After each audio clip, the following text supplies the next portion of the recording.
Thank you very much. So this QR code should take you to my slides if you want to look at them on your own device. It should also be attached, that link should also be attached to the Talk in Loud swarm. I haven't checked that, but I have been told it's there.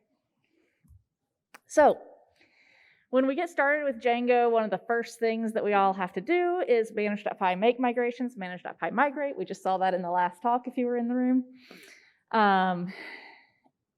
And so we're all familiar with the fact that there's this migration thing that's happening, but there's a lot more to it than that. And for a lot of applications, you may never have to really get your fingers into it, but then every now and then there's so much power in these, it's very useful to know what's going on under the covers there.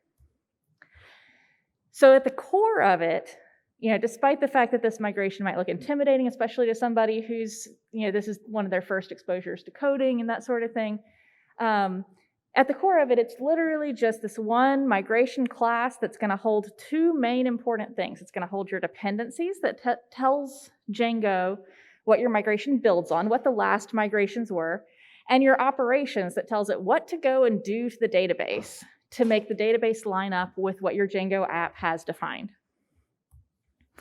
And this is what that's going to look like. It's just going to be your import from django.db and then creating that class.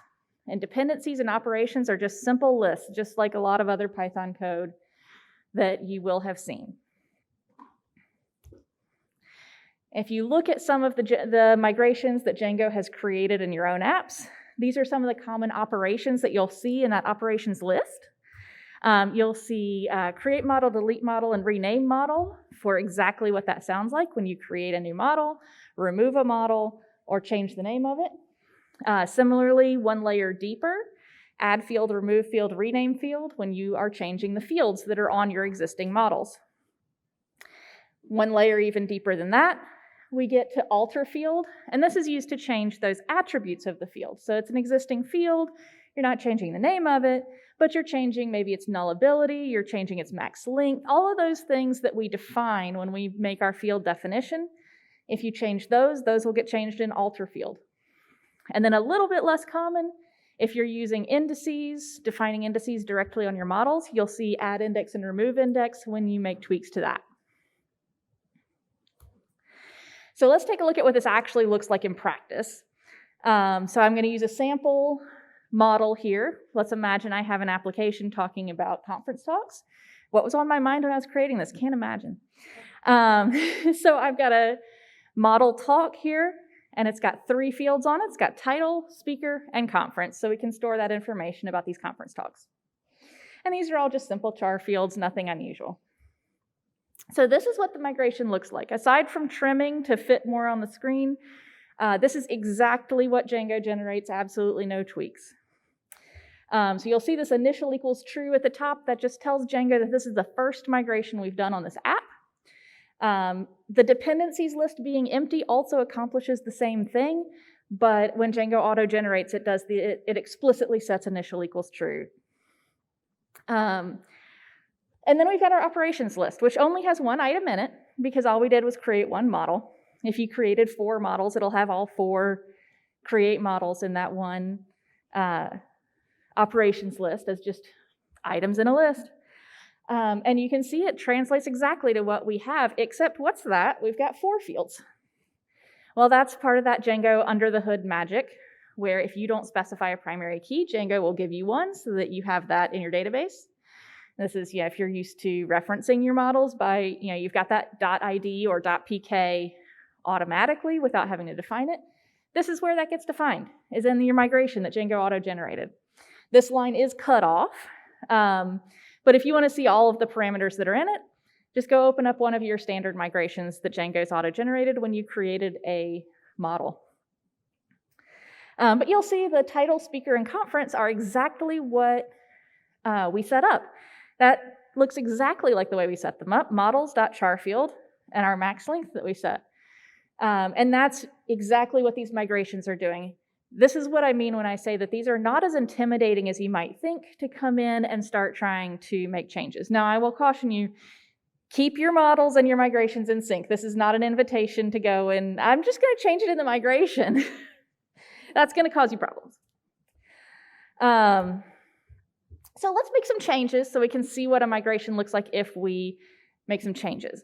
So I'm going to change the name of my speaker field to be presenter instead, and I'm going to change the max length of my conference field because I gave it 8, and that's not nearly long enough for most conference names. So that migration now is going to have a dependency. We didn't have a dependency in the last one, but this one is going to depend on our first migration. So it tells us it's in the app talks, and it tells us the name of the migration that this one should come after. And so when you have these Django migrations, and this is one of the things that I've seen is sometimes people's first tweak that they ever have to do to a migration. If you and somebody else on your team are working on the same Django app at the same time and they push up their pull request that has a migration on it, you might have to change your dependency to depend on theirs instead of depending on the one before theirs in order to make all your migrations work. Sometimes that's the first time anybody has ever had to go in and manually do anything to a migration. But anyway, so that migration, or that dependency is just pointing at the first migration that we did. And then the operations here, when we make our changes, we've got that rename field. And it, again, is very transparent. The model name is talk. The old name of the field is speaker, and the new name of the field is presenter. And then the alter field, the one layer deeper than the rename field, because we changed an attribute. So this is just telling us the model name is talk, the name of the field is conference, and then the new field definition is models.char field with a max length of 64. So you can see how this just exactly mirrors what we've done in our models. And even though the code is automatically generated for you and isn't immediately explained, isn't thoroughly commented, it's all very transparent when you start actually looking at what it's doing. So when might we want to have to edit some auto-generated migrations? Sorry. So as I mentioned before, sometimes you might edit the dependency. It can be helpful to make some tweaks to the defaults occasionally. One of the big ones that you may have to go in and edit is to ensure that a rename is used when you're renaming a field or a model. Here I've got a clip of the prompt that Django gave me when I generated that second migration. It asked me, was talk.speaker renamed to talk.presenter? And I had to tell it yes, and so that way it used a rename field instead of removing a speaker field and adding a presenter field. Part of the reason I point this out is if you don't get that prompt when you make a migration and you've renamed something, you probably want to check and make sure what it did. Because if you change too much at once, Django may not be able to recognize that this was supposed to be the same thing, just with a lot of changes. And what you don't want is you don't want to see that your old version of it got deleted with all of your data in it, and a brand new one got created with no data in it. So if you're renaming something, you always want to make sure that that's being used. If you get this prompt, you know it's using the one you want. But if you don't get this prompt, you may want to go check your migration and make sure. And then the other time that we'll often be editing auto-generated migrations is to ensure data integrity. So if we are making a change where we want to make sure that our data shifts, we might, for example, have some information that's in a JSON field and we want to give it pride of place as its own field. So we might add an operation to our migration so that we can pull the information out of that JSON field and put it into the new field that we're creating. And that's something that Django isn't going to know how to do automatically, so we have to do that ourselves. So that gets into some of the same stuff we do when we're building migrations from scratch. I use the term from scratch loosely here because Django is still giving us a scaffold, but it's going to give us an empty migration. So we'll often do this for data migrations. If you need to make extensive shifts to your data, if you need to clean up something, etc., you might make a data migration, which is only going to touch your data and not your models. Or occasionally you'll have to build a migration from scratch if you have a complex database situation. I'm not going to get into that in any depth because if you're in that situation, you know you have a complex database situation. We're talking about things like you're building Django app on top of a big legacy database, or you have multiple databases that your Django app is talking to. Those sometimes you might have to go in and build your migrations yourself. But if you're in that situation, you know you're in that situation, you can go and dig down in that. But that is sometimes when these will come up. So how we're going to do that, we're just going to give Django that make migrations command again, except if we just tell it make migrations, it's going to tell us no changes detected. So we have to give it this -- empty flag. And that -- empty flag is going to tell it, I know that there's no changes to do, but I want you to give me a migration file anyway so I can make my changes. And this is what that looks like when you have it create that. So you've got, again, your import line, your migration is set up. It automatically populates your dependencies because it knows, okay, this is going to need to depend on the last migration that's in this app. If you're depending on another app as well, you'll need to add that as a dependency. But if you are just building on what you have, then your dependencies are all set and ready to go. And then the operations is just an empty list because we gave it -- empty. We have an empty list of operations. So what are we going to put in there? Let me give you a hypothetical so that we can walk through an example. Let's imagine a data cleanup scenario where I did a data import into my talk model. And unfortunately, the way the import happened, it was supposed to have the title and the presenter as separate things, but it had title of talk by presenter of talk all as one string that it dumped into title, and it didn't put anything in presenter. I need to fix that. So my fix is going to be that I'm going to clip the presenter name out, and I'm going to store it in the correct field. I'm going to give caveats that I'm doing this very quick and dirty. I'm doing it to illustrate the migrations, not to illustrate how to manipulate data.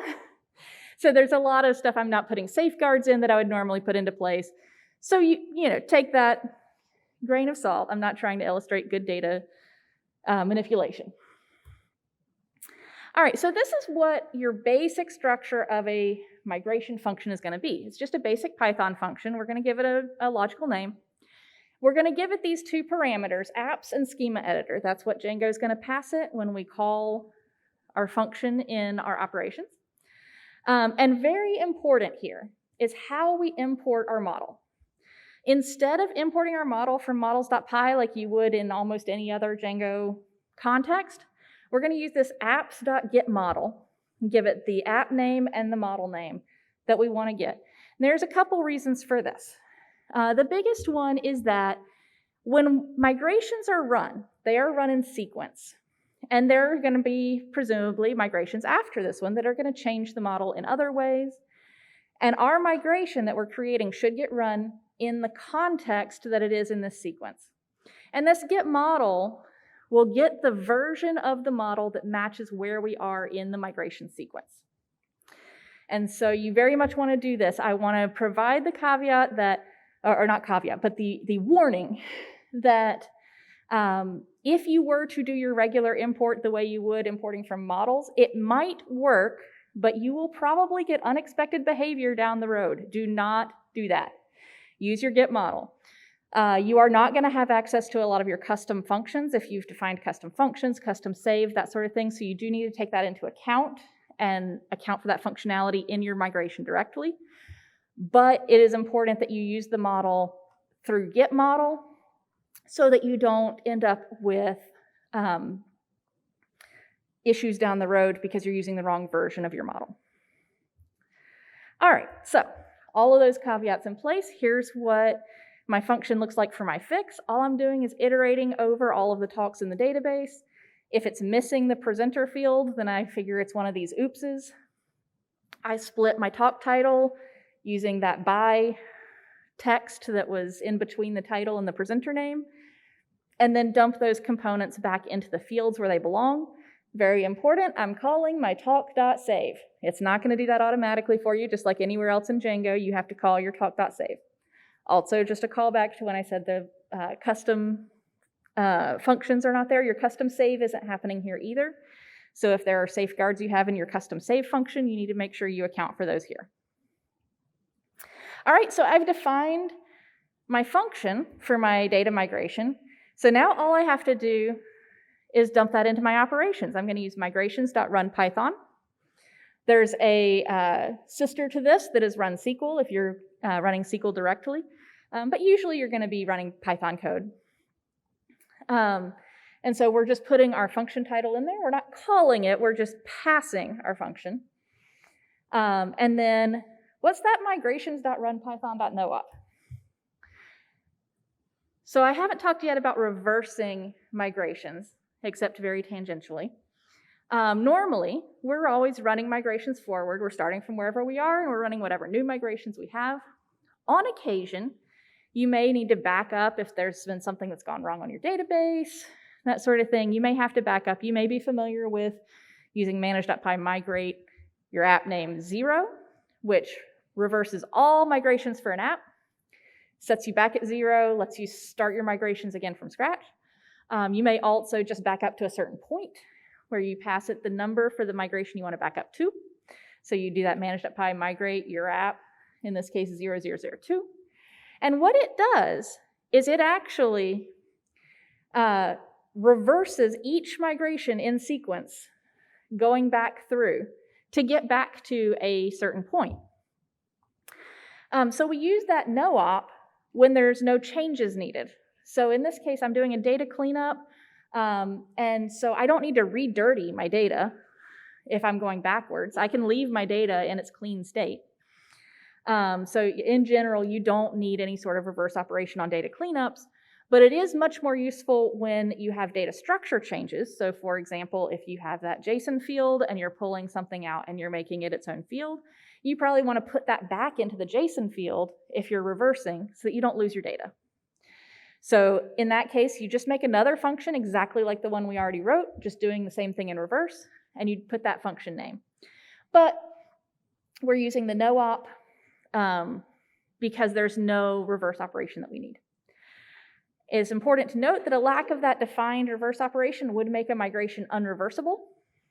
So you would not be able to back up your migrations past that point.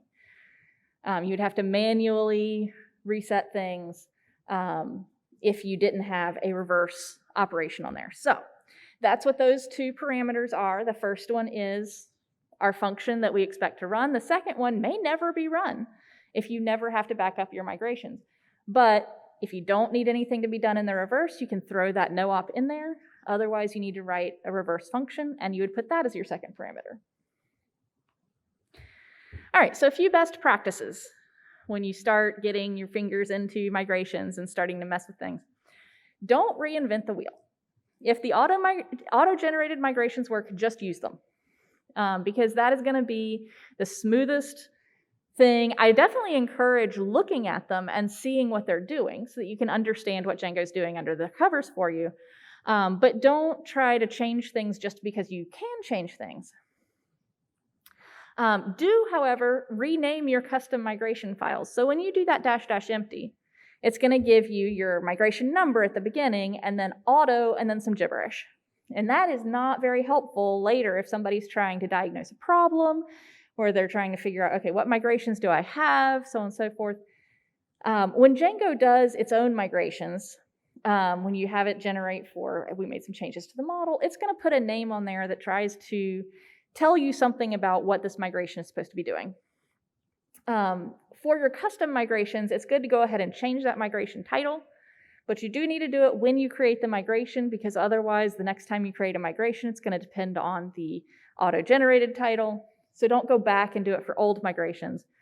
But when you have just created a custom migration, rename that so that it has a logical name. And again, always use that reverse parameter when using run Python and run SQL. The no-op is there if you don't need it to do anything in the reverse, but use that parameter so that it is reversible. Do make sure that your coworkers know if you have customized a migration. I know we're all human, and I certainly can admit to having seen, oh, they made this change to the model and there's a migration here for the same app. That makes sense. Django created that. Skim. And, you know, we fully expect that's what people are going to do. Realistically, would it be great if they did a thorough review of the migration? Sure. Are we going to? No. But if you have made changes to the migration, make sure your coworkers know who are doing the review so that they can actually review that code and make sure that it looks right. Don't use migrations for repeat actions. So I gave a data cleanup example here. In that scenario, I'm assuming that I have fixed the problem that would have created that import issue. If it were something where I'm going to repeatedly be importing from this service that I don't have control over and it's just always going to come in and need this change made, I wouldn't use a migration for that because I'd have to write a new migration every single time we need to do that cleanup operation. Instead, I would use something like a management command so that I can have that be repeatable and be able to be run every time we do that import, that sort of thing. So if you're going to need to repeat the action, migration is probably not the place to put your code. Migrations are generally going to be one and done. With them being one and done, you don't necessarily always have to worry so much about efficiency because this is not something that's going to be run all the time. It doesn't matter if it takes a lot of resources the one time it ever gets run. But, caveat, efficiency matters on large tables, especially if you have CI/CD that might time out if your migration takes too long to run.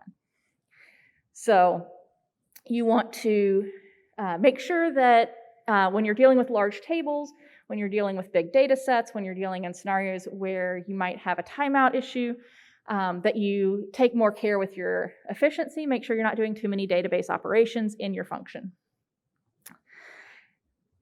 And that's all I have, so I can open it up for questions. You can also reach me on Mastodon here, and again, there's that barcode if you want to access the slides directly.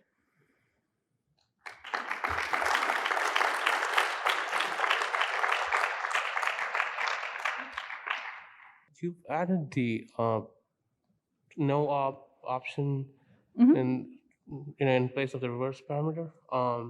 So what would you do if you wanted to actually reverse something? Yeah, so the question is that no op parameter is if you don't want to do a reverse action, but what would you do if you did want to reverse it? You would just write another function exactly like this function that we have here that does our data manipulation. Whatever is the reverse of your data manipulation, you have a second function that, in this case, if I were going to reverse this, I would probably call it reverse removal of presenter from title or something along those lines. I'm not super worried about short titles here because, again, it's going to stay in the migration. It's never going to be referenced anywhere else. So I prefer clarity to shortness. But so I would have another function that does that, and then the code in that would do whatever that reverse action is. And then you would just, in your operations, instead of the no-op line, you would just list that function title the same way that we listed the first function title in the first parameter. Excellent question. All right, thank you. Okay. Well, I will be available in the hallway for the rest of the conference, so if you come up with a question later, feel free to come find me. Thank you very much.